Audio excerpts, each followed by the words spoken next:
ॐ अस्य चाक्षुषी विद्याया अहिर्बुज्ञऋषिः गायत्री छन्दः सूर्यो देवता चक्षुरोगनिवृत्तये विनियोगः।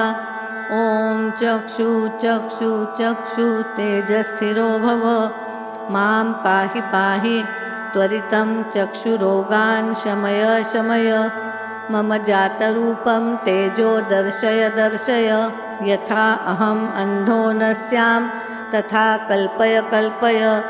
कल्याणं कुरु कुरु यानि मम पूर्वजन्म उपार्जितानि चक्षुः प्रतिरोधक दुष्कृतानि सर्वाणि निर्मूलय निर्मूलय। ॐ नमः चक्षुः तेजोदात्रे दिव्याय भास्कराय। ॐ नमः करुणाकरायामृताय। ॐ नमः सूर्याय। ॐ नमः भगवते सूर्याय अक्षितेजसे नमः। खेचराय नमः। महते नमः। रजसे नमः। तमसे नमः। असतो मा सद्गमय तमसो मा ज्योतिर्गमय। मृत्योर्मा अमृतं गमय।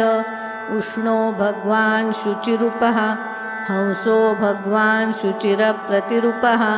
य इमां चाक्षुष्मतिविद्यां ब्राह्मणो नित्यम् अधीयते न तस्य अक्षिरोगो भवति न तस्य कुले अंधो भवति। अष्टौ ब्राह्मणान् सम्यक् ग्राहयित्वा विद्यासिद्धिर्भवति। ॐ विश्वरूपं घृणिनं जातवेदसं हिरण्मयं पुरुषं ज्योतिरूपं तपन्तं सहस्ररश्मिभिः शतधा वर्तमानः पुरः प्रजानाम उदयस्तेष सूर्यः। ॐ नमो भगवते आदित्याय अवाग्वादिने स्वाहा।